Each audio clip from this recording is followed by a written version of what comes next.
gitna. Kung nahirapan kayo, like, girl, ayan, gano'n. Silipin nyo na lang yung gitna. So, ito ay marginal sulcus, di ba? Yung marginal sulcus, tutuloy siya as the cingulate sulcus on top of the cingulate gyrus. The central sulcus is always anterior to it. Okay, so ano ba yan? So, tingnan nyo na lang. Pag nasa gitna to, obviously marginal to. Right in front of it, central to. So, ibig sabihin, pre-central gyrus to, post-central gyrus to. Everything anterior to the central sulcus is motor. Okay, and also what's the name of that lobe?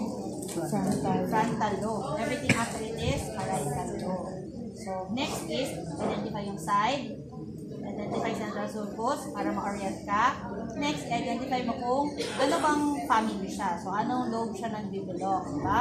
So, yung frontal lobe, just by looking at this, is the largest lobe of the brain. Okay? So, central sulcus, sabi natin, madali lang siya. After nung ganong line, ganon-ganon na siya. So, ito lang siya. Oh. Superior, frontal, middle, frontal, and inferior, frontal, gyrus. Diba? Superior, middle, inferior.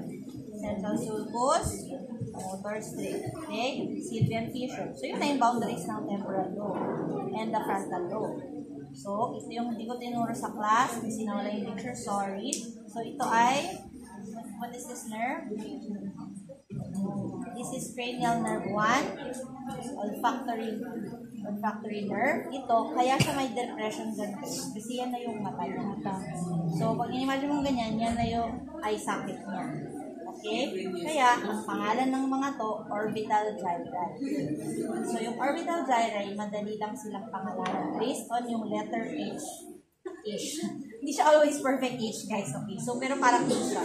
Okay? So, based on the H, lahat ng medial orbital gyrus. Anterior orbital gyrus. Posterior orbital gyrus. Lateral orbital gyrus. Okay? Olfactory nerve, lahat ng medial to the olfactory nerve is the straight gyrus, also known as the gyrus rectus. Because rectus means straight, diba? Kasi rectus abdominis, diretso. So, yan na siya. Kaya, true enough, ito yung orbit. Ito na yung optic nerve. Pupunta na siya sa orbit. So, ito na yung optic nerve. Pupunta na siya sa eye socket. Ito na yung mata. Okay? So, yun na yung buong frontal lobe. Okay? So, the most important part of the frontal lobe, sabi natin for language, on the left side is the inferior frontal gyrus. So, dahil super important siya, may special siyang names. Diba? So, ano yung special names niya? Itong parang triangular part, nakita niyo ba to? Ito, actually, ito siya. Parang heart siya sa specimen na ito. So, pars triangularis. Yung malapit sa orbit, pars orbitalis. Okay, so, ito, what is this fissure? Sylvian fissure. Itong buong area na to, ang pangalan niya, operculum. So, may temporal operculum, may frontal operculum. Ang ibig sabihin ng operculum, cortina. Operculum just means curtain. So, what does the curtain cover? The insular lobe.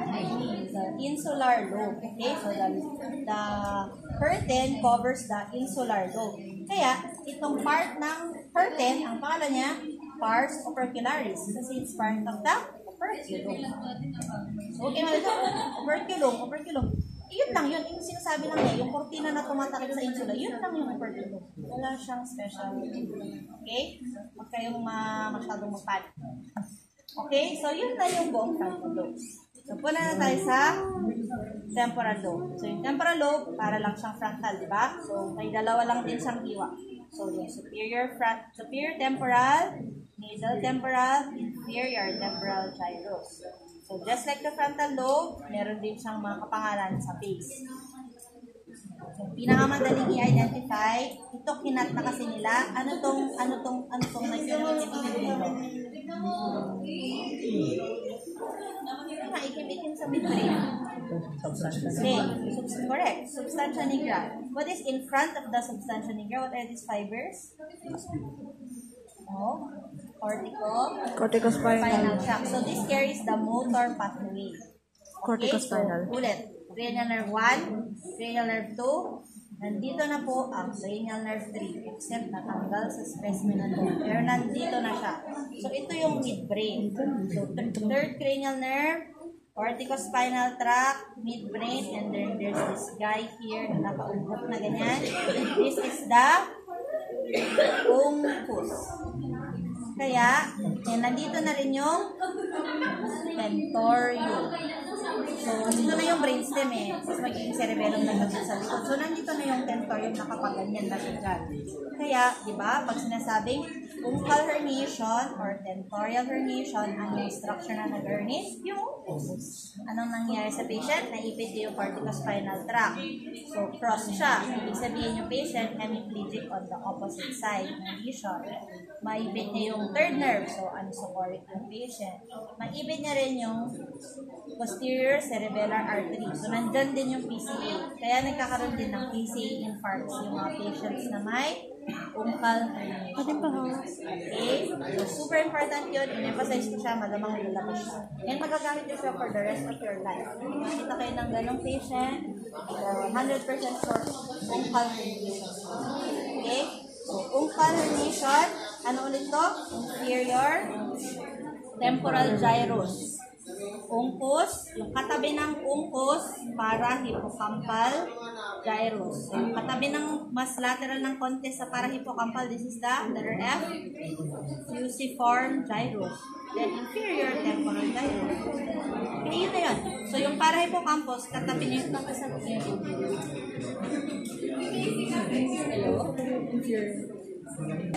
para hippocampal, uncus. Saan yung hippocampus? So, the hippocampus is deep within the entorhinal cortex. So, ang uncus, part siya ng entorhinal cortex. So, pag nag-cross-section tayo ng brain, nakikita nyo na yung hippocampus. So, makikita ko siya sa inyo. Okay, so nandyan siya somewhere here. So, pag iniwan niya yan, makikita natin siya. So, kaya nandito na yung para hippocampus. Tapos katabi niya, fusiform, inferior temporal gyrus. Okay? Yun lang siya. So, ulit. Frontal lobe, temporal lobe, central sulcus. Paano na dinidifferentiate yung occipital, saka parietal, saka temporal? Nasaan yung boundaries nila? Diba? Sabi sa inyo, yung notch sa taas, nakita niyo ba? Yung notch sa baba. Actually, yung notch sa taas, yung notch sa baba, pag kinonect mo siya pupunta sa dulo ng sylvian fissure, yun na yung hatian niya. Okay? So, yung parietal lobe, central sulcus, somatosensory cortex, parietal lobe. Yung parietal lobe, nakikita niyo ba itong vertical na line na to? Ito na yung interparietal sulcus. So, dalawa lang parietal lobe. Inferior and superior parietal lobule. Lobule siya, parang cerebellum, di ba yung mga lobule? Sa parietal lobe, ganoon din siya. Lobule, superior and inferior, interparietal sulcus. So, ang important lang dito ay si inferior parietal lobule. Kasi, nasa dulo ng sylvian fissure, nasa taas niya, ito ang supramarginal gyrus. Nasa likod niya, angular gyrus. Okay? Silang dalawa make up the inferior parietal lobule. Okay, so, nandito ang Wernicke's area. May mga lesion dito. Next time ko na ito. Marami din nyo pa siya. Balito na tayo. So, interparietal sulcus. Okay, notch. Ano to? Dulo nito. Temporal pole, frontal pole, dulo. Occipital pole. So, yung occipital lobe, wala masyado. Wala lang, occipital lobe. So, yung occipital lobe, mas nakikita natin siya on a sagittal view. Okay? So, sabi natin, super important, what's this? Marginal sulcus. This is the cingulate sulcus. Under it is the gyrus. Okay. So, nakikita nyo ba? Ito. Nakikita nyo siya.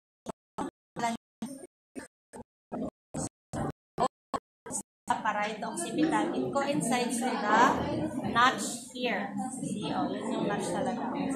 So, yung dulo ng notch, yun na yung parietal occipital sulcus. Kaya niya binaboundaryhan yung parietal lobe tsaka yung occipital lobe. Nakikita niyo itong line na to. So, the calcarine sulcus always bisects the parieto-occipital sulcus. Kaya letter T siya, di ba? Nakikita nyo? So, lagi sa practicals, maraming nagkakamali dyan. Nalilito sila nasan yung calcarine sulcus. Yung calcarine sulcus, papunta siya sa taas. Yung parieto-occipital sulcus, papunta siya sa baba. Okay? So, ito na yung area ng calcarine na important for vision. Gilid ng calcarine, itong dalawang telos na to. Dyan talaga yung vision center lang. Okay?